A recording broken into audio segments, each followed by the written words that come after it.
Bye!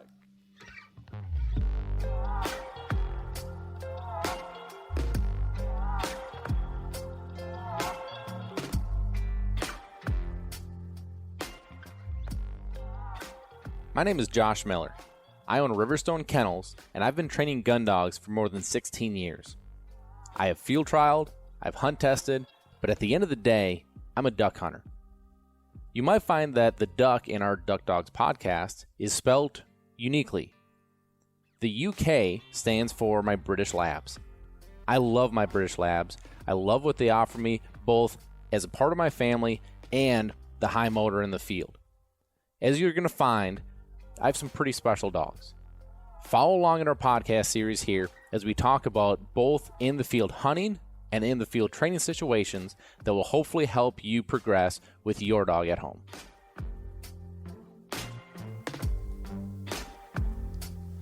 Welcome back to another episode of Duck Dogs, everybody. I'm your host, Josh Miller. Today I'm joined by my beautiful bride, Whitney Miller, and we're going to be going over some topics here for everything from opening day in Arkansas, specifically some dogs, one in particular young dog that we started off of our redshirt season here this year. We're going to talk some upland hunting and some training situations as we head into an upland situation we're going to talk to you about. So before we get going, we need to make sure we take the time to thank our wonderful sponsors that make this show possible. So thank you first and foremost to Eukanuba. Eukanuba is the presenting sponsor of this show. Eukanuba Premium Performance Sport 3020 is the blend of food that we feed our dogs here at the kennel and our dogs as we hit the road and are in the field. It's been the best blend of food that we have found to keep them at their tip-top shape and performing at their best. www.eukanuba.com. Also, thank you to Sitka Gear. Sitka Gear is your premium option for clothing in the outdoors. And I'm telling you guys, we all of us, we don't get enough days in the field the way it is. So when we can have those days and we can be in the field more comfortable for longer, it just makes the whole experience that much more enjoyable.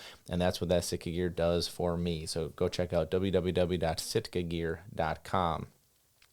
Also, thank you to Gundog Supply. Gundog Supply is your one-stop shop for all of your hunting and training needs for your four-legged hunting partner. Specifically, owner Mr. Rob Snell was with us here this last week in Arkansas, and I can just personally attest they're just fantastic people, fantastic company, fantastic customer service. You will not be disappointed. www.gundogsupply.com. Also, thank you to Kent Cartridge. Kent is our shotgun shell of choice. Specifically for me, I love those bismuth loads. And I think Whitney can also attest from opening week in Arkansas that those bismuth loads hit pretty dang hard. Pretty dang good. www.kentcartridge.com. Also, thank you to Lucky Duck. Lucky Duck is your 5-star crash test-rated kennel, both in the intermediate and in the large size. So no matter how big or small your hunting partner is, you can be sure that they are traveling as safe as they possibly can. www.luckyduck.com. And also thank you to Retriever Roadmap. Retriever Roadmap is your premium online option for training your dog at home. Not only is there step-by-step option or step-by-step video libraries to walk you through the process, but there's also the fantastic community, the training teams. There's so many things going on in that community to take advantage of. www.retrieverroadmap.com. And if you use the code DD100, which would stand for Duck Dogs 100. So DD100 at checkout, you will get $100 off your membership to Retriever Roadmap. Speaking of Retriever Roadmap, one of kind of the many little benefits we try to stick in, here and there, we are doing this recording of this episode live with the Retriever Roadmap family here in the community. So what we do is we have a private Retriever Roadmap group that you have to be a member of the community to have access to. And once in a while, we like to let them kind of have a live peek and be able to ask questions in the moment. We already have some people that are in here. We have Ben Commodore. I'd like to just kind of give Ben a plug here. If you guys are looking for a fantastic Canada hunt, if you want to get north of the border, look up Cloud9 Outfitters. Ben is just a phenomenal person, does a fantastic job, and is a great member of this community. John is currently on the train retrieve table as we speak, and it sounds like having a breakthrough. As he says, my lab has finally hit the switch of understanding with an exclamation point. That is fantastic. We just have, I'm just kind of looking through here. There's just, a lot of great things here going on with this community. So some things that you will kind of see here as we're going through is may jump in and answer some questions as they kind of filter in, to this episode. So, but Whitney. Yes, here I am. These are my favorite, actually, when we do the live. Oh, really? Why? I just feel like, we can have great conversation, but it adds such a really fun element to bring other people in. Mm-hmm. I think it's more of like a group setting, even though people aren't physically here with us. It's so cool to get the interaction with other people during this. Yeah, and it's kind of neat too. I think sometimes, when we're on a roll here, talking into a microphone, that we kind of get tunnel vision into our own little world, and so you're having some hey, could you elaborate on that, or hey, what do you mean by this? That kind of stuff is actually nice because there's probably more people thinking it than just just that. And then I'm probably the worst at it when I sit here and stare at the wall and do this by myself. When there's no back and forth, it's probably much more that way. I kind of get my personal zone. So I do enjoy it too, and again, I just think that there's so many great people, that are on this and a part of it, that I think it's always just fun to include everybody and kind of get everybody in here. So, okay, so we have a lot that we want to cover, but I would really like to start with we had just got back home. Well, I just got back home. I just got back home from Arkansas Waterfowl opener. And it was my first, actually, this is super, super, super late for me, but I finally feel like I kicked off my waterfowl season. Just because I had so many big game archery hunts this year, which was phenomenal. It was fantastic.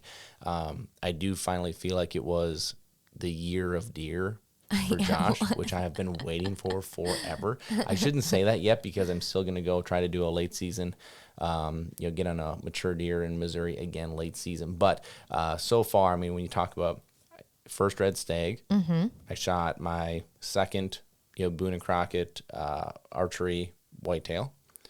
I killed a giant. He's okay. He's not giant because he's not Boone, but he's close. He's a really nice deer, mule deer. But that's my first mule deer. Yeah.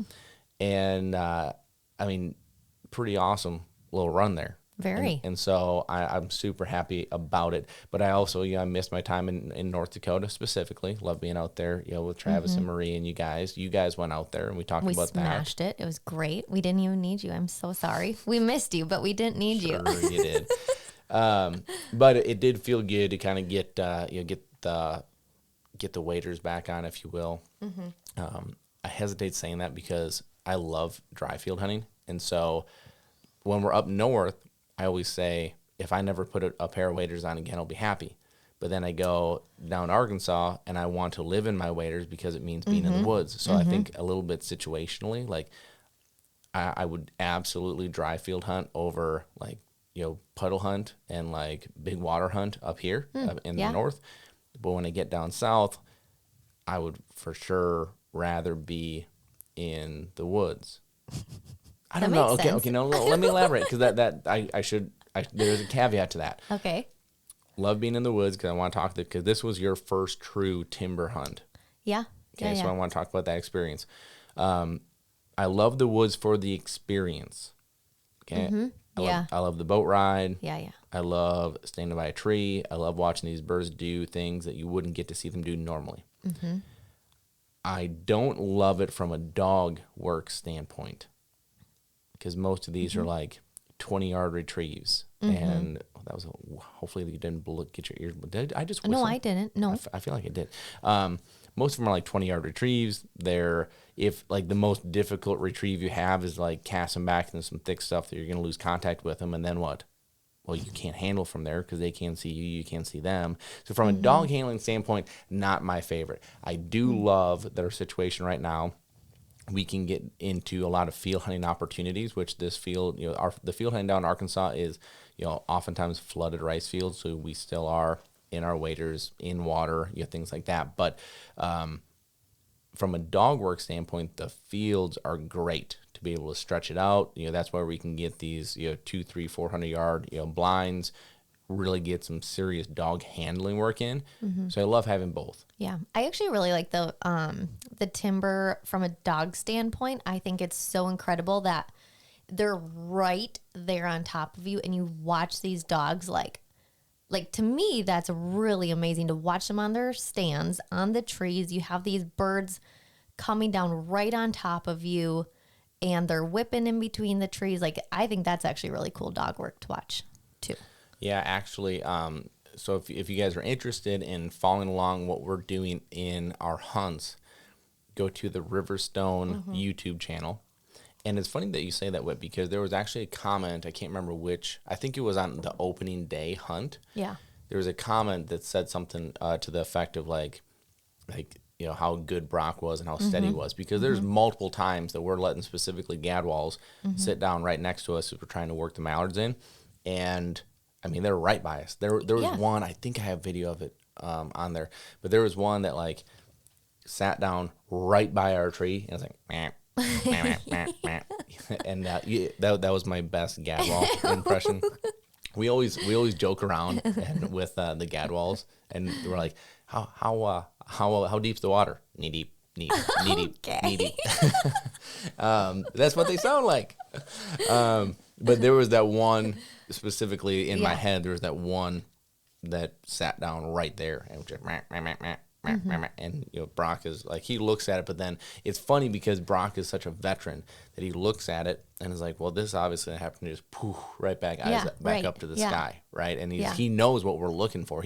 I'm not saying he knows that's ridiculous. I'm not saying he knows the difference between gadwalls and mallards. I'm saying he understands we let that bird sit on the water because we want something else to happen. I mean, I watch it happen. I watch him look and focus on that bird. And then, like, you could just see in his head, he's like, okay, well, we're not going after that one, and boom, right back up to the sky. Like, it was a really fun thing to watch. Yeah. So I actually really like watching them in the woods. But from, like, a handling, blind, retrieve, obviously, than the field. Mm-hmm. Well, and the woods, too, offers a lot more visibility in most cases.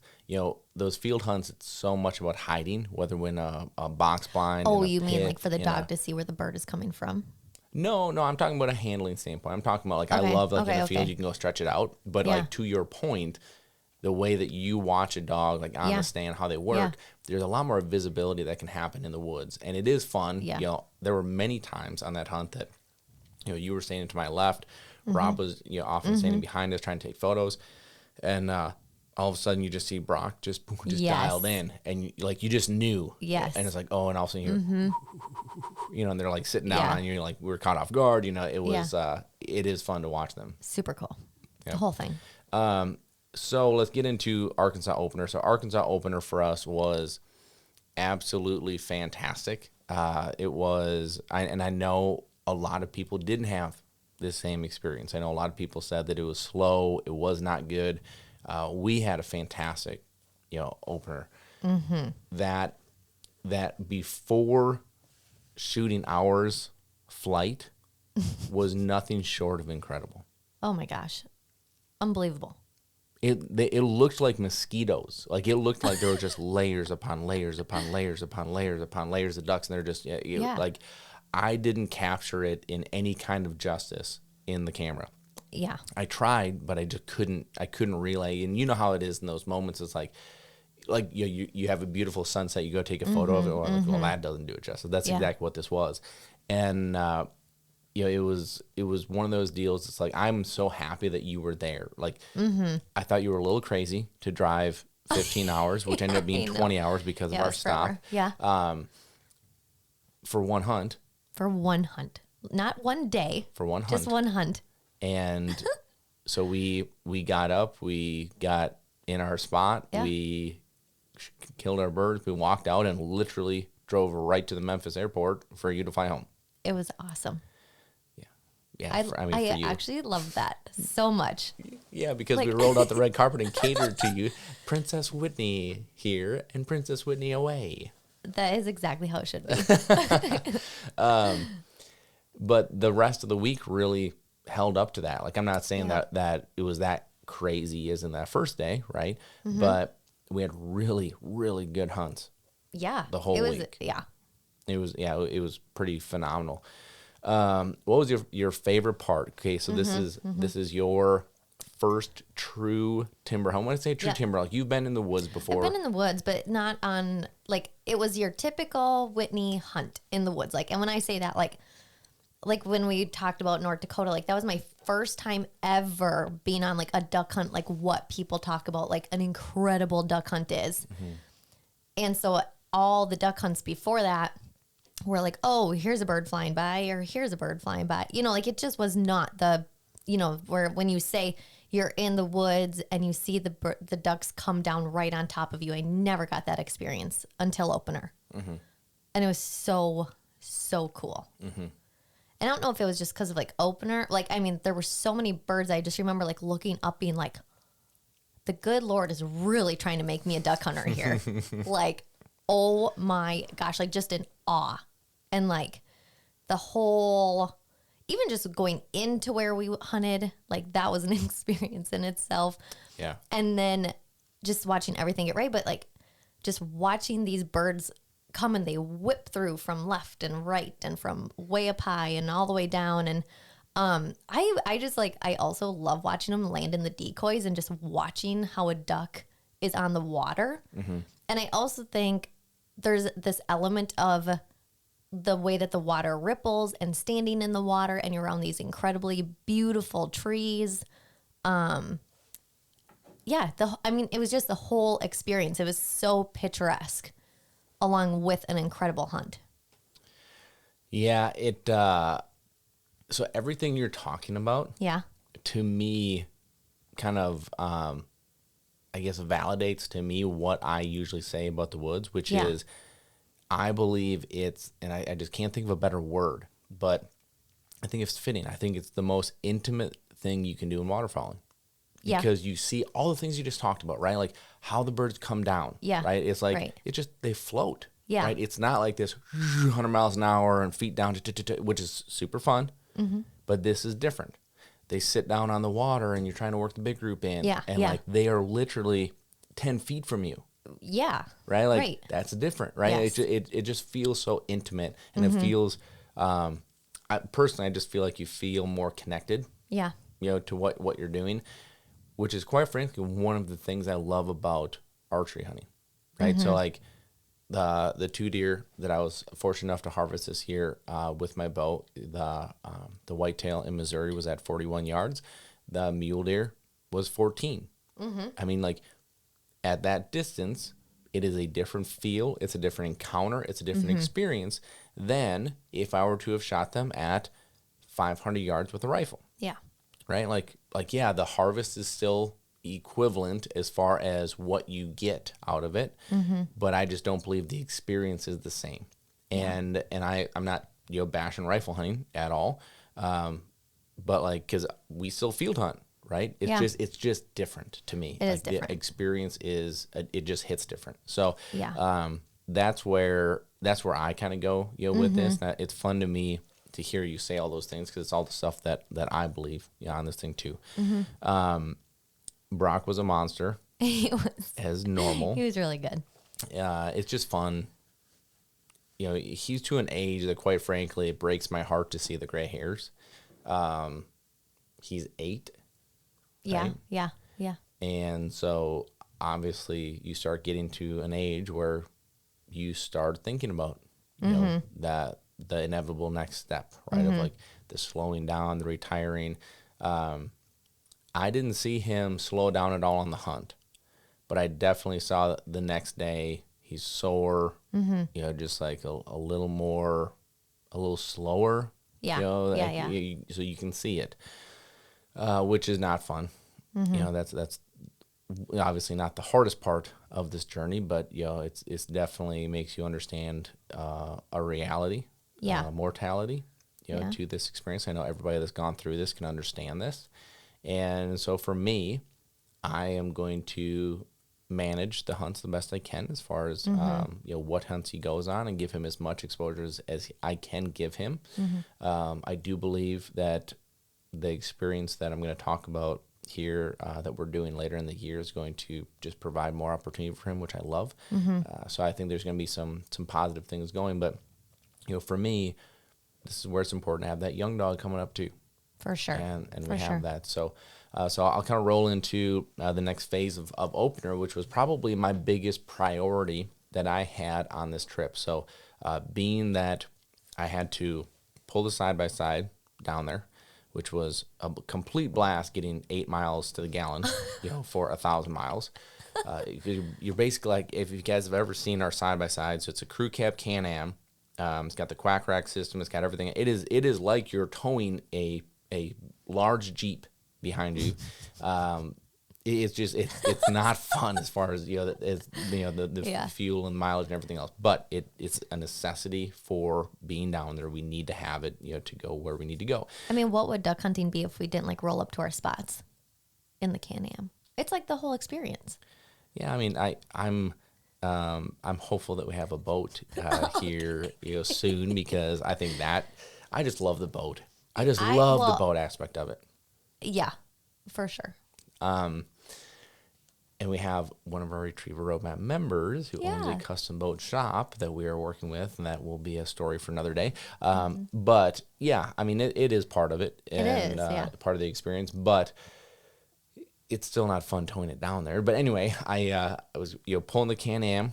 Because I haven't been down there yet this year, had all of our gear, had all of your gear on top of it, which how in the world you had 2 or 3 big bags for one hunt? Josh, is it was me. one bag. It was a large bag. I didn't know what type of, moving on. Okay. Yeah, I'm not gonna, because you had more than one bag. Anyway, we're just gonna move on. We had all that stuff, and we had I brought 3 dogs. Would I have loved to bring all of them? Absolutely, right? But I narrowed it down to Brock, Strike, and Tucker. So I'm gonna tell you why, because this is actually a very difficult part for me, because we have Clyde, Brock, Bud, Bracken, Solo, Strike, Tucker. Those, did I miss anybody? I don't think always so. feel like I do. So we have those 7 we're trying to hunt. And then on top of it now, we have our young boys in Murphy. Yeah. Rory's kind of like a teeter, kind of where I'm at with him right now. We have 2 more coming in. Yep. So this is a difficult thing for me to manage who goes, and then once they're there, who gets to hunt. Yeah. It is really tough. And who we're hunting with this year, his name's Nick. Nick's a great dude. Met him through our great friend Joey. Just great people. I love the connection of people that we have down there. But so we're hunting with Nick on his farms, and it's a great situation for us hunting wise. But Nick also has a dog, not from us, but he has used, he's starting to use, I should say, Retriever Roadmap. It's been actually a really fun relationship with Nick, because when we first hunted with Nick, Millie would be like catching birds out of the air. She was breaking so bad. And she still will, do that sometimes, but she's gotten way better, and he's gotten way more control, and to the point that I asked you if that was the same dog that we hunted with last year. Yes. Yeah. It was great. I was like, no way. Oh, he's been putting the time in. It's amazing. For sure. It was really, really cool. For sure. And so, but like Nick said, man, I didn't know that's what you're supposed to be doing with dogs, right? He's a farmer who loves to hunt. He'll hunt all 60 days and had a dog that would go pick up ducks. So it's fun watching that. But he always has a dog, which means only one of my dogs generally gets to go at a time, where in the past, if it was just me, sometimes I could bring 2. So it's just one. So it is difficult for me sometimes about, okay, who's going to go on each hunt. So I'll tell you how I got to these 3 and then how I got to these hunts. So Brock was going regardless. Yeah. Brock is always my opening day guy. That's just him. Then who I really wanted to bring next was Clyde. I know. And here's why I didn't. So if you guys have paid attention at all to what is kind of going on in the canine world right now, I mean, I think it was on Good Morning America. It was on. It's been on the news quite a bit. Right. So why don't you talk about it? Because you have a. So obviously, I mean, a lot of you probably know about kennel cough. It's an upper respiratory infection, and it's like a a cold for humans, the Bordetella vaccination is given to try and, I wouldn't say it's to prevent kennel cough. I would say it's more, I'm no vet, but I would say it's more to help it not turn into something like pneumonia. And it's extremely contagious. It just goes airborne. And dogs can be asymptomatic. They obviously not show any symptoms. And it spreads like wildfire just from one dog. And so there's this new strain of something going around. I don't know if they've figured out what it is, but it's every symptom of kennel cough, but it lasts for like months or weeks, like 6 to 8 weeks or something, and they cannot figure out what this strain is. And if you know about canine influenza, that was also really, really bad this spring, and I've heard it's starting to come back. And so there's just these 3 different types of illnesses, so kennel cough, canine influenza, and an unknown that are going around right now. And, Clyde last year ended up getting pneumonia.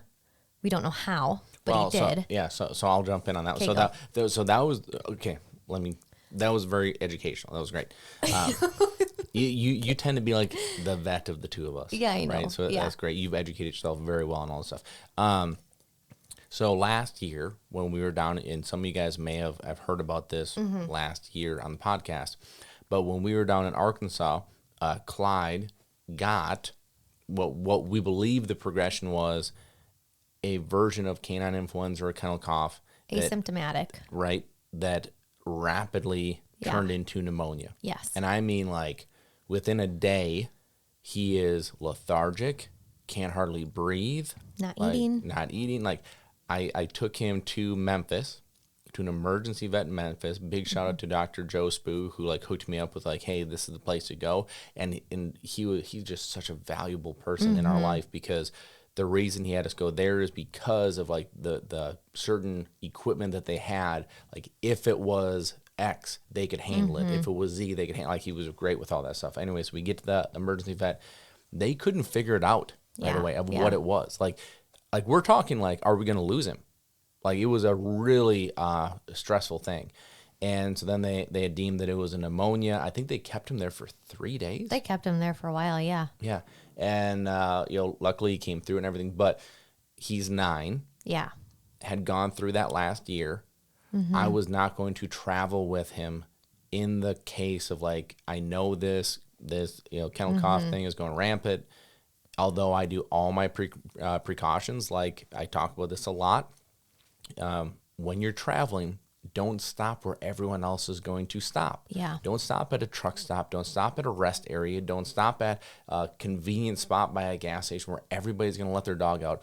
I will literally take rural exits, get off on a gravel road and just walk a ditch, right? Just let them air out that way where they're still safe, they're still in cold, but no one else is doing that, right? Trying to minimize the potential for my dogs to come in contact with these airborne diseases that are going to get in the respiratory system and then have an issue. Yeah. So I try to be very strategic, but even with all that, there's no guarantee. I mean, this stuff is so contagious. It could be someone that I come in contact with. So someone has a dog in their car, goes into a gas station, I bump into them kind of thing, or have some kind of I'm having an extreme example here, but it could still be passed on. I just want it off the table. Yeah. He went through that situation last year. I didn't want to put him in the situation again, so I chose not to bring him. Hated it, but I felt like it was the right move. Yeah. So my next in line, because you've been hunting Bud. I've been hunting Bud. Was Strike. And so Strike got to go. So now I've got 2. And to me, the easiest, second easiest. Brock was my easiest decision. Second easiest decision was Tucker. Yeah. I truly believe Tucker is my young superstar. He's proven what he needed to prove with hunt test season. He's proven to me what he needed to prove during training. And I have quite frankly fallen in love with this dog. I mean, it is like training Brock all over again. I think he has some qualities that people are going to find more desirable than Brock, as far as he's a smaller frame, a little smaller stature. I think he has He has an incredible motor. He has like he's the dog that most people have as like a wow factor of this is how good he was. Kyle, who's a good friend of ours, spends a lot of time training out at the kennel. If you're Retriever Roadmap members listening, you guys certainly know Kyle from all the involvement he's done. I mean, Kyle was training with me one day this summer and watched Tucker run, and he looked at me, he goes, "I think he's the best dog you have." And I was like, that's a statement, but he is that good. He's like great. he is that caliber. I love him. But he has a very infectious personality too. Yes. And so I do really, really love him. But he went through his redshirt season last year. And the biggest reason he went through his redshirt season is that he was on his toenails, especially early on. Mm-hmm. Like the first hunt I took him on was in Missouri. And I mean, I stopped calling. I was so nervous about him breaking. I mean, he was that rubber band waiting to snap, and I just watched it and I knew it. You're gonna break. Like you are gonna break. You're gonna test me. You're gonna push on me. So I need to dedicate my time to you when we're in the field together. And you are gonna sit here and you are not gonna get to pick anything up. It's just time and time and time and time again of you sitting and watching this. And I just backed him off to where he understood. I'm gonna sit here and I'm gonna watch. And that was a great thing for him. As we've talked about, if you're new to the podcast, redshirting to me is just, I'm a sports guy, so I love sports analogies. Redshirting is when I take my young dogs out, but they don't get to hunt. They get to go out, they get to experience everything I can't teach them in a trained scenario. They get to be desensitized to all the birds, the calling, the shots, the other dogs picking up, everything that a hunt encompasses. But they don't get to go. And the whole idea is, take Tucker for this example. He's on his toenails ready to go. If those first birds fall and I send him, he's going to start thinking, well, I get sent when birds fall, so he's going to start wanting to try to break. And then all of a sudden the snowball effect, now I'm trying to fight a bad habit. I like to give them the season to instill and ingrain, this is how this works. And the proof is in the pudding. He was fantastic this year. Mm-hmm. I mean, here's a dog that I literally looked at and said, I can't not watch you because you're going to break. That's how bad it was. Mm-hmm. And this was a dog that I, like, after the first 2 volleys, I was like, he's got it. I wasn't even paying attention to him. I was shooting, I was calling, I was helping run the show, I was doing everything. Mm-hmm. He was fantastic. Never broke once. Never had any kind of anxiousness. Never. Mm-hmm. And he was great. Like, he was great in the boat. He was great in the side-by-side. He just did a fantastic job. I could not have been more proud of him. So the one thing he really struggled with was with crippled birds left the area of the fall. Oh, sure. So when he got into an area, so if I would handle him, boom, stop him, give him a hunt whistle, he's hunt, and then, or there, I have one video of this. He gets right to this bird and it dives, and he's there. And he does a really good job. Like, if any of you, and actually I think some of the Retriever Roadmap members have actually seen him do the hunt whistle, okay? He holds an area so well. Like, he's going to have that, like, maybe like 10-yard radius that he stays in. And then if he gets sent, then he'll go follow it. But we're in water, right? At least like splash water or lunge water. And so these birds will dive and then they'll swim off. And so there's one teal in particular that he was hunted on, and he knows it's there. Like, he would literally just got on there and dove, and so he's very convinced it is right here, and he's hunted, and I was just letting him go. Well, all of a sudden I look, and that bird is probably like 80 yards to my right. His left, he's looking back at me. So I'd stop him, he'd look, I'd give him an overcast, he'd goosh, and it took me giving one of my tweet. And what I'm doing there is being like, my normal whistle is like tweet, he looks, I cast, right? When I do that long blast, to me, what I'm communicating is knock it off and pay attention. Like, you're doing something wrong. That's my scolding, if you will. And he stopped, and I was like, come here. And he started coming in like, oh my gosh, just something wrong. And I was like, tweet, and stopped, and he like perked up. I gave him an overcast, and he took the cast. He struggled with that. Now, that's a young dog with a lot of drive and a lot of emotion and thinking that, hey, I know what I'm doing here. And so it's going to take a little time for me to work through that with him. He's going to get plenty of opportunities this year to understand that and to understand, hey, like, maybe Dad does know what he's talking about. But I love the drive. I love personally, I think the dogs that push on you tend to have higher ceilings. Like I want you to be a team player, right? I want you to be a part of what we're doing, but I don't mind that. Like in the moment, I'm like, you little SOB, right? Yeah. But I also don't mind that long term. But that was the only Yeah. thing he really struggled with. That's awesome. And like rightfully so, he would struggle with that. Like just, he saw the bird right there and he has no understanding of what the heck. Like how did that bird disappear? Yeah. Like, he doesn't know. Yeah. Anyway, like I could not have been more proud of him. I thought he did just an absolutely fantastic job. But then Strike was Strike. Mr. Steady Eddie, Mr. Consistent, Mr. So Rob loves Strike. So he calls Strike the assassin, and he calls him that because he's like, he never looks like he's emotional like a lot of the dogs. Like Brock is that way too, I think, a little bit of an older age, right? Yeah. But like you look at Tucker and he's kind of like wide-eyed, like, oh my gosh, look what's going on, right? Yeah. And most of these dogs like really get like, if there's a big splash on the water, like their ears perk up and lean forward, and Strike's just like, He has such a poker face. he's like, yeah, I see it. Yeah. And you send him and he still has the big water entry and still has the power and he still has all this stuff, but he's just very different. Like he's just stone faced. Yes. And that's why Rob's like, he's an assassin. You never know what he's gonna do, and then pow, there he is. He does everything just how you want him to. And so Rob, let me spend 2 minutes talking about Rob, because Rob has turned into one of the most special people that I have in my life over years. I mean, we talk business, we talk a lot of different things, right? But like Rob is, what's so funny about Rob is if we were just to meet somewhere, or like if I were to like go into a restaurant and like he and I are the only two at the bar kind of thing. Yeah. There's no way I'd be friends with Rob. Like he is so different than me. He is so like, but Yeah. I've learned to love him for who he is, which is happy-go-lucky, full of energy, full of life, and for me, I tend to be very serious, very structured, very ABC, very Type A. You're just type A. and he has just done a great job.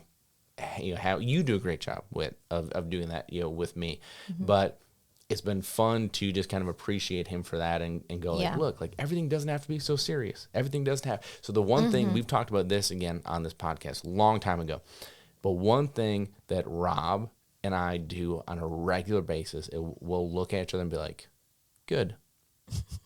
And that goes back to, if you remember the Jocko days of like, when I was really talking about Jocko a lot. I probably will be again here shortly, because I start every January 1 with rereading Extreme Ownership.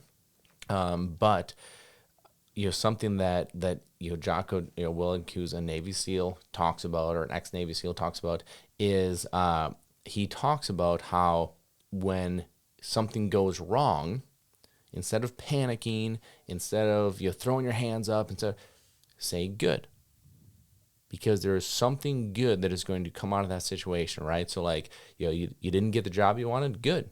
Gives you more opportunity to get better at what you are and be better prepared for the next one, right? You didn't make the game-winning shot, good. Is going to urge you to practice more and become a better player. Like there's always that. And so Rob has been, I've had a lot of people in my life I've shared that story with. Rob is probably the only one that has just consistently stayed true to good. I mean, we did it this trip. Like there was stuff that just didn't go. Okay, so Tucker's first hunt, I thought that I had it all set up. I brought him in a field where I felt like he was going to see a bunch. I felt like I was going to have him on a stand, which was totally normal for him. Visibility was great. He was going to be able to see birds, see splashes, see everything. And what happened? The wind shifted, and these birds finished. We were on the right side of a blind, like a boxed-in blind, and all these birds were swinging from the left coming in, so all the shooting was happening. Tucker couldn't see a thing, right? And I'm like, and Rob could tell I was getting frustrated. So what does Rob say? He looks at me and goes, hey, good. And I kind of looked at him like, you son of like, yeah, I know, but he's like, but it gives you a lot of opportunities to work on blinds. And I'm like, yeah, you're right. Yeah. And so anyway, I really appreciate, Rob, just for, the person he is. I mean, just the energy he brings to life. I mean, he's a fantastic person, especially for me to have around. So yeah, very grateful for him. yeah, for sure. So we have some questions coming in from the Roadmap gang that I would like to just take a second here before we get into the next phase, which all of you upland hunters or have any interest in upland hunting or any interest in European style hunting. Yes. Stay tuned here for 1 second. So, okay, so Amanda and Ash, can you touch on your routine for cold weather and running a dog late season, signs, symptoms of hypothermia, etc.? Okay, so here's some things that I really look at. So one, I do run a vest on my dogs. Basically, anytime I feel like it's going to be at all cold, especially if they're in the water, just helps keep them. Now, what I'm going to do, I plan on doing an actual test to see how warm it actually keeps them. Oh, that's a good plan. Like the theory's there, but I haven't seen any of these companies that have actually done a test on this at all. So like what are we selling here? Like we're selling an idea? Like I don't know. Like maybe it's like crazy. Maybe it's night and day, but maybe it does nothing. Like I don't know that. But what the vest does do for me that I know it does is it protects them from running a lot of trash in the woods, especially a lot of stuff that they can get, kind of like like a log, a stick, anything. I do know that it protects their underbelly from that. So I do like that side of it. For me, I like to, especially if like in a boat, I like to have a bunch of towels that I will bring with me in my pack. And when I get in there, because if it is really cold, I like drying them off, at least get a bunch of the water off. Like they get back to the stand, hey, we're going to sit for a while, try to rub them off. Now I take a bunch of them because once the towel is sopping wet, it doesn't do a whole lot of good. So, and I've also learned if I'm going to do this, go to Walmart and grab a bunch of like black or brown towels, because you bringing the 8 bright white towels from the Hampton Inn doesn't work real well as far as a hiding situation goes. So, so the towels are a big part of it for me. Yeah, ice is another one. Okay, so we have hunted in situations that there is ice and the dogs are breaking ice, and I will tell you that a dog breaking ice, to me, it has no bearing at all with how tough they are or how badass they are. Quite frankly, I stopped hunting for a few days last year because of how much ice there was. Because Brock, his legs, his front 2 legs, had to have been twice the size of normal, because they were so swollen from breaking ice over and over and over again. So safety is going to be my first and foremost. One of the things that we started doing when there is iced up situations, which is so awesome, I think it's genius. We'll take the boat into the hole. We will run the boat kind of like around in circles, break the ice. Okay. And then we will get to a point that we'll have like, 1 or 2 guys at the bow of the boat holding the boat. Yeah. And then we have one guy hit the motor and just like, like when we lift the motor so it's like up on the edge, on the top of the water, and just, and we just blow it's all like that ice. Auger. Yeah, just blow all that ice out of there. Yeah. We like blow it all out of the hole, get it out of there. Now, depending on the day, like it could start to refreeze and we might do that again. But again, it's just trying to keep as much of that ice out as possible. And if we sail one that goes like, hey, it's way back and it's going to be thick ice, we're going to take the boat out and go pick that bird up. Again, it's just about the safety. And the ice. Like, what if your dog falls through? Yeah, well, and most of the stuff, like we'd be I guess hunting a duck would not be landing on. Never mind. Just forget the comment. Oh my gosh. So I guess that's part of it for me. I also think what they're standing on, like what they're in when it's really cold, is important. Yeah. You know what I mean? Like not metal. Have it be like wood or like a mesh thing, like something where it's not really, really cold on their pads, because they can get, what's it called? I'm totally blanking. Frostbite? Yes, frostbite. Yeah, for sure. One of the things that we're doing, so we're in this, we're doing this boat build, right now. And one of the things we're doing is we're investing it's not cheap, but we're investing in putting. Whitney's like looking at me like, I'm like, what are we doing? We're putting like a.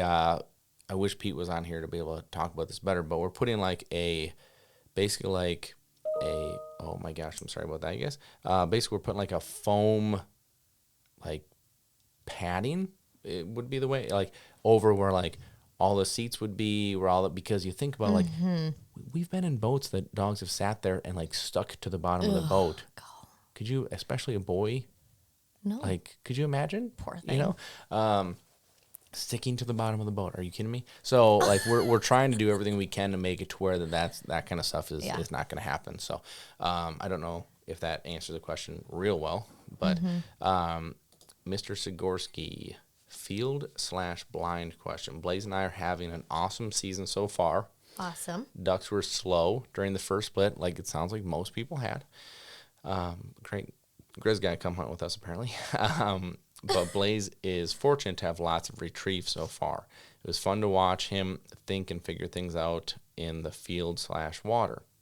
My question is, we've been hunting with guides and in blinds with 5 to 8 people. We are always on one end or the other, and Blaze is always positioned to look out of a dog box, which is totally normal, especially if you hunt in the South, you understand what we're saying. When the blind permits, ground landing approach outside the blind, I notice Blaze will slide forward to look outside the blind. He won't break when shots are fired from the other side of the blind. I suspect he's sliding forward to mark the bird. Should I be concerned? If so, do I curb the behavior? I think this is a great question. A really great question. Yeah, because my dogs will do the same thing. Yeah. Especially because you think about how a lot of these blinds are built. Everything is about concealment. Mm-hmm. Very little of it is about visibility. And for the dogs, when they're trying to mark especially, they want to see it. And so again, this, to me, there are so many differences between training and hunting. Mm-hmm. Truth, right? Agree, disagree? It's the truth. Like especially if you hunt enough, you do get there's a difference between training and hunting. To me, the trainer in me wants to say, no, we don't allow that little creep forward because that inch turns into a mile, which turns into an issue. But we're always training in situations where the dog can see. All the marks are visible. All the marks are at least opportunistic to see. Like we're not sticking them way back in a blind filled with brush, filled with everything, and then shots are coming off from 15 yards to my right, have no idea what's going on. They're trying to see. So this is my take on this. I'm going to keep an eye on it, but if my dog takes like one kind of a creep step and I see that it's because they're trying to get a mark and trying to have visibility, but they're under control, personally in a hunt, I'm okay with that. In the situation that you were describing, Greg, on this, because if you can visualize, if you don't know what he's talking about, oftentimes these are box blinds. Again, the dog can't see, they have a box, but they have ramps that are like leading out into the water. Oftentimes could be like over a dike or over a ditch, that is put there, for farming practices and for water runoff. But what he's talking about is that like he's steady, he's at a side, but like if there's birds that are falling, he may take a step just to be able to see off that corner to get marks. Yeah. I'm okay. Here's the other reason I'm okay with that. Because in this situation, again, hunting different than training. In this situation, Greg, what are you probably having to do to handle him? You are having to crawl out of the back of the blind, get around up front. Do you have to get across the ditch or not to get, like, I've been in a lot of these situations where it is send and I'm getting out the back of the blind as fast as I can, right? Try not to break my neck in the soupy mud and the water and everything else, right? But there's no way, in a lot of these situations, there's no way you're going to handle from inside that blind. Mm-hmm. So if you want to be running blinds, okay, make him sit there, make him be safe. He's not going to see anything, and then you're going to have to take him, go bring him outside, go line him up. So do you want him running marks? Do you want him running blinds? Mm-hmm. Right? So that's a factor of this too. So hopefully that makes sense. The other thing that I like is that they're on the end. So Blaze isn't in the middle between Greg and another hunter. Like they're on the end. Do you know what I mean? For a safety standpoint. For if a dog were to be like creeping out, you don't have to worry about a shooter on the other side or anything like that. Does that make sense? Yeah, I don't think you've really hunted out of these blinds much. Like I would, I see. By that question, Whitney. Well, I see what you're saying. If I guess we're like for like a layout blind. yes, That's what I'm saying. Yeah, in like a layout blind, right. You know, If you're in right layouts there. or something like that, totally get that. Yes. These are more like these are box blinds to where the shooting is really straighter up. Now, if you have a Okay. dog that's breaking and like out in the decoys, you might have an issue with this. But generally speaking, these types of box blinds, the dog would have to be really egregious in what he's Is it like a doing. 2x4 blind? Is that kind of what we're talking about? No, it'd be more of like a true box blind. Okay, Like if okay, you okay. remember the goat Actually, farm? yeah. Okay. Yeah. Okay. More like that style Okay. of a blind. Okay, got it. Yep. At least from what hopefully, Greg, I'm not misrepresenting here what you're talking about, but that's kind of what I picture here. Okay. Okay, so let's move on to Upland. So I have a story for you guys. So part of our lease payment this year for Arkansas was to purchase Nick, the landowner, a hunt, and he wanted to go on a deer hunt. And fortunately, I have a very good friend of mine that has a fantastic area to deer hunt, about an hour or so north of St. Louis. And so it was an easy one for me. Great, I'll book you a hunt at Indian Hill, and you can go hunt. And he was going to take his dad, and it was going to be a great time. And originally, I was going to go with them on this hunt. Well, I shot my Missouri deer, absolute giant, but Whitney rolls her eyes. But I shot my deer, and so like I wasn't really going to go, right? Because you guys are going to hunt all day, and I don't have a tag, so like you guys go have fun, do your thing. And so Nick had called me probably a week or two before the hunt, and he's like, hey man, when are you going to come down? I was like, man, like, I wasn't really going to, you know, I already punched my tag, I can't hunt. And he was like, I was really hoping you're going to be there, and like completely guilted me into it. And so I was like, all right, I'll go, you know. So I go down there, but I still can't hunt, right? Like I could go shoot a doe, but I really didn't want to shoot a doe. So what I did is I ended up going around to farms with Joe, who's the owner, and moved blinds and set stands and cut lanes and like mowed food plots and checked cameras and did all the stuff that he always does when everybody's out hunting. And this whole time, as you guys know, I'm a big waterfowl hunter, but there's been a growing need for me to be able to show our dogs more often in an upland format. Agree with it? Hell yes. I agree. So it's something I've really continued to look for, but I haven't found what I was looking for because there's a lot of the things that I just don't necessarily trip my trigger, you know, from some of these upland hunting situations, especially with my retrievers. Yeah. And it all interferes with waterfowl season. And so like I'm just like, I can't find the right fit, right? I love upland hunting with you. I just didn't find the fit to where it fit in my schedule to make it all work. You can't do everything, right?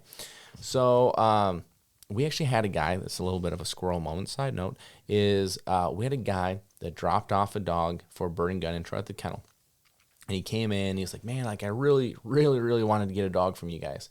And I just assumed it was wait time because that's what it always is, right? I'm like, yeah, I know, man, like that year and a half, you wait. Like, I know it's tough, but like, yeah, there's a reason for it, you know? And he's like, oh no, he's like, it wasn't that. It was that I'm a pheasant hunter. And I was like, so why did that stop you? And he's like, well, you guys just waterfowl hunt. And I'm like, are we serious right now? Like, and he's like, well, can your dogs upland hunt? I'm like the back of my mind is like, what in the world would make you think that our dogs can't upland hunt, right? But it's because we don't show it, right? We don't show it. Yeah. So anyways, that's kind of leading into my thought on this. So anyway, we're out, Joe and I are out doing these farms, like we're moving stands, doing all this stuff. We're at one of these farms that they lease, so they have 15,000 acres. Incredible. 15,000 acres that they have. Some of it is they own it, some of it is they lease it. And so we're at this farm talking to this farmer, and he's talking about all this stuff. And he was a kind of a bigwig at Anheuser-Busch and like has a huge farm and all stuff. So we start naturally talking hunting because like I don't know what else to talk to him about. And he goes, one of my absolute bucket list hunts is a driven hill shoot. And I like perked up and I'm like, excuse me? Like, and this guy doesn't know me from Adam, right? Yeah. And I was like, what do you mean driven hill shoot? And he's like, they do this thing over in England and Scotland to where like they'll drive a hill and the shooters and the dogs are at the bottom, and the pheasants come over like really high, so it's sporty shooting, and then the dogs can pick. And I was like, huh? And like the whole time he's talking, I'm like on my phone, like scrolling. And I found a video. I was like, you mean like this? And he's like, oh my gosh. He's like, that's exactly like, where'd you get that video? I was like, well, that's me. And he's like, what? So then, of course I film in like, okay, like what we do, we go over there, we find dogs, we're in here, the values, the hunt, blah, blah, all the stuff, right? So he's kind of geeking out a little bit. And he's like, hey, can you go on a ride with me? I'm like, yeah, sure. So we hop in side by side, go around his farm. And he's like, he brings me to this big hill. And he's like, do you think I could do driven hill shoots on this hill? And I was like, yeah, man, like this is how I would set it up. This is how it would look like. You absolutely can do this. And he's like, I would love if you were to do that here. And I was like, okay, like I'm not going to come down here just to do a driven hunt, but like, okay, you know what, like we like kind of left it cordially. And I got back in my truck and was going back to the lodge, and now my wheels are just spinning. I'm like, how do we make this happen? How do we make this happen? How do we make this happen? So I get back to Indian Hill, and I walk into their brand new, big, beautiful lodge. Oh my gosh, it's awesome. Right? And I walk in, I look at Joe, the owner, and I'm like, Joe, what do you do with this lodge after deer season? And he's like, nothing. I'm like, okay. I'm like, what do you do with your 15,000 acres after deer season? He's like, nothing. I'm like, huh, how about I do something with it? And he's like, well, what do you have in mind? So the whole idea of this thing is I'm going to take February and March, mainly because it's after waterfowl season, after most seasons are done. Yeah. But yet before most training seasons get started. And we're going to put on pheasant hunts. It's going to be so awesome. Yeah, and cannot wait. These pheasant hunts, to me, what's so fun about this is that I have the opportunity to make these very dog-centric. Okay, so like my dogs, okay? I have dogs like Tucker, like I told you how like he was a rubber band waiting to snap last year. Like I'm not going to put him in a situation where he's hunting up ahead of me, but he can pick up in that driven hill style shoot. He can pick up in a walked up hunt in a man. Like what's cool about this is that, and if we get people that are more traditional and like they're like, hey, I want my dogs to quarter up in front of me and do that stuff, awesome, let's do it. Right?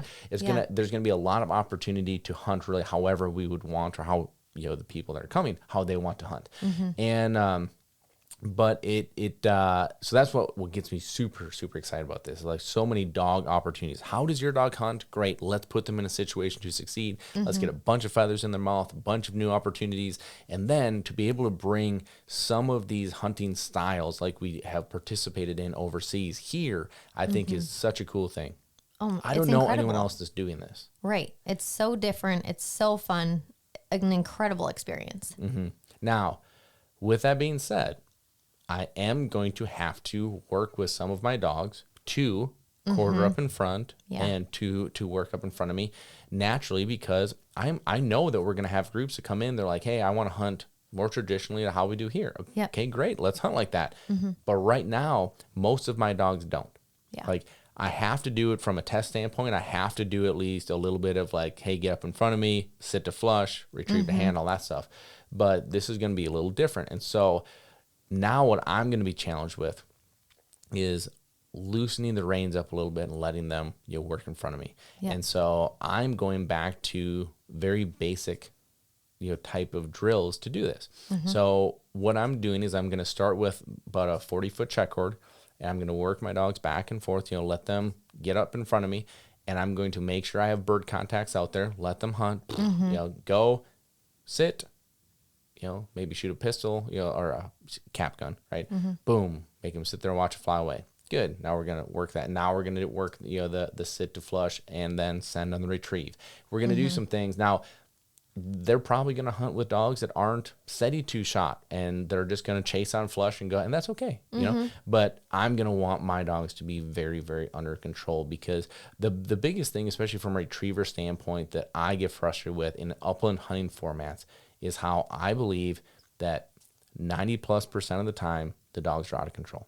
I totally agree with you. And that's what gets me like this isn't fun for me. Right. Because I totally I'm there agree. for the dog work.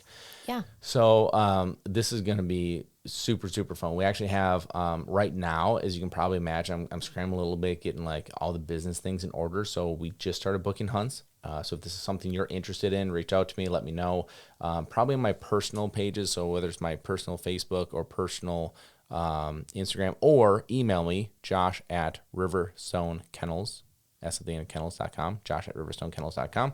If you're interested, you want to come, would love to have anybody that wants to come do this thing. I'm just looking for the right people. I just want the right people to come that want to enjoy this, that want to see this firsthand, that want to experience this, that want to give their dogs one more hunt or one more opportunity before season ends. And let's do it in a way that, again, you have the dogs in mind. Absolutely. I think this is going to be so fun. I think it's going to be really cool, and it gets them in more of that upland, type of situation, which I love. We needed that. Yeah, I needed that. Yeah, you need it. You oh my gosh, dreams do come true. Yeah, your they heart really is do. happy. I'm so excited. Well, I just can't wait. I mean, for a lot of reasons, I love upland hunting, but I love the fact that it is after basically every other season is closed, and at that point, you don't have much to do, and so we can just keep hunting the dogs and working the dogs and get them just that much more of doing what they love. So think about the driven hill shoot. Let me just kind of dig into, because that's probably the thing I'm more excited about than anything on this, is how this is going to work. Is, let's say we have, so I'm limiting it to 10 people. So the way that I'm doing this is either you come in and say, hey, I want a 5 spot, or hey, I want a 10 spot. So 10, you get the whole lodge. 5, you are going to pair up with another group. I prefer 10 just because everyone knows everyone. I've been in camps where it's I don't necessarily get along with it, and it just kind of waters down the experience a little bit. But anyway, that's how I'm going to do this. So let's just say we have 10 people and 10 dogs.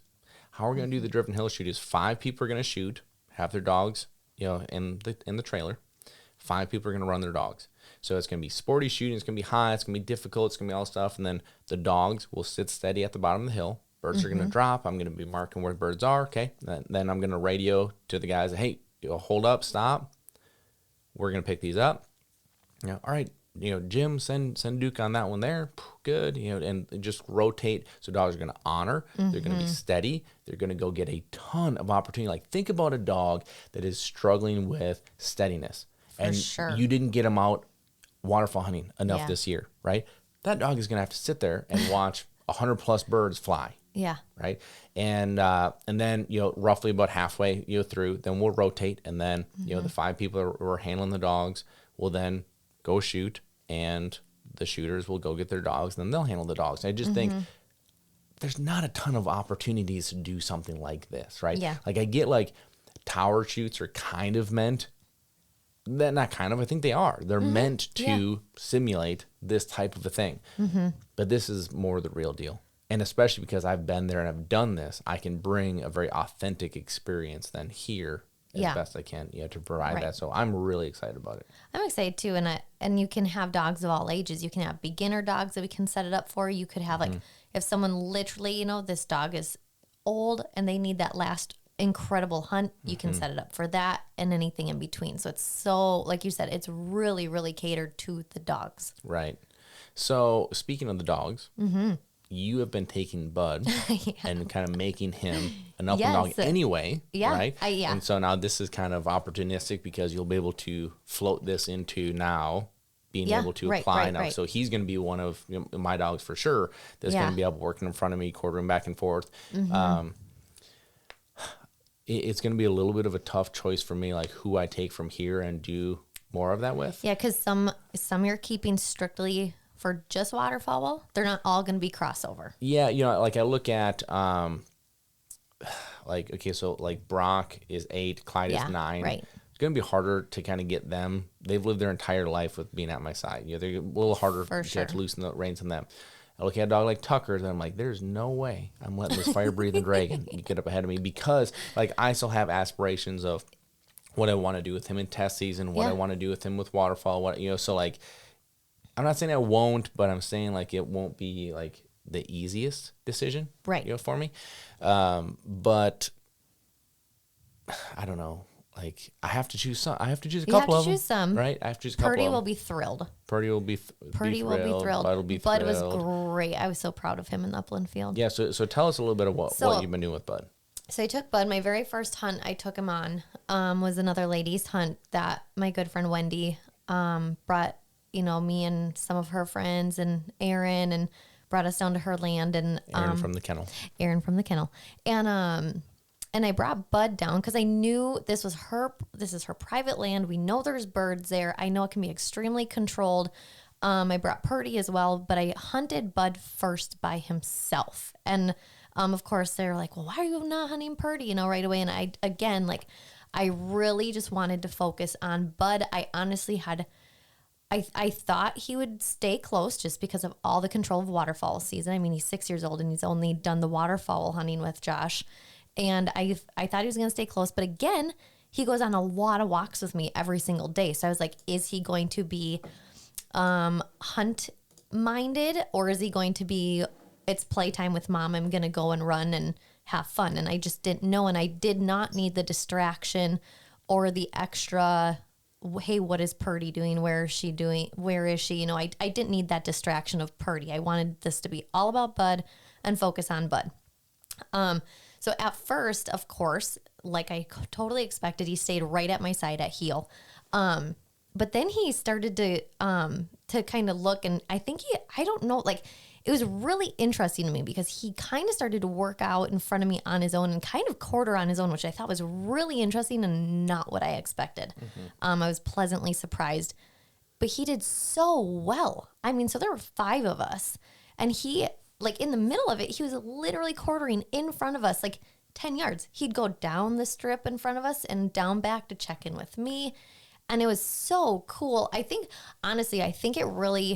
it helped that the cover was really thick. It also was kind of a curse in the same way, just because the birds were so tight. And I'm sure we walked over a lot of birds that way. But to get him out and to work in front of us and to see his wheels turning and start to understand what was going on was really cool. He was so funny. My one funny story of Bud, he's got a great personality. It actually reminded me a lot of his puppies. His puppies are so adaptable. And I was like, he is such an adaptable dog too. And like, you see that how it's passed down into his puppies. But I stepped on a hen. Obviously I'm not going to shoot the hen.